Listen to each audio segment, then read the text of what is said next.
পুনঃপ্রীতিকর ঘটনা ঘটতে দিব না। আমরা এই দেশ ৩০ লক্ষ শহীদের ২ লক্ষ মাহবুবের ইজ্জতের বিনিময়ে স্বাধীন হয়েছে। কারো ব্যক্তি ইশারায় নয়, বঙ্গবন্ধুর নির্দেশে এই দেশ স্বাধীন হয়েছিল। বঙ্গবন্ধু আমাদেরকে কোঠা দিয়েছিল, আমাদের সেই কোঠা চলমান থাকবে। এটার নেপথ্যে হচ্ছে গ্রাম দেশে একটা কথা আছে,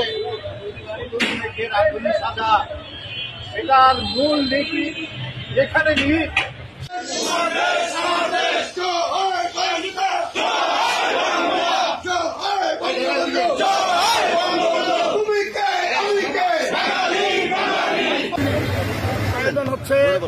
আমাদের এই আয়োজন হচ্ছে আমরা বীর মুক্তিযোদ্ধার সন্তান, আমাদের পিতারা এখনো জীবিত, আমাদের সেই কোঠা বঙ্গবন্ধু শেখ মুজিবুর রহমান দিয়ে গিয়েছিলেন, তার এই ধারাবাহিকতা অব্যাহত থাকবে এবং দেশে জামাত শিবির বিএনপি সহ ওই রাজাকারের দোসর সন্তানরা এখন অরাজকতা সৃষ্টি করার জন্য এবং কুচক্রী মহল মিলে সরকারকে উৎখাত করার পায়তারা করছে। আমরা এর প্রতিবাদে মুক্তিযোদ্ধা এবং মুক্তিযোদ্ধার সন্তানরা জীবিত থাকতে চুল পরিমাণ তাদেরকে ছাড় দিব না। আমরা প্রতিহত করব এবং আমাদের অধিকার আমরা প্রতিষ্ঠিত করব।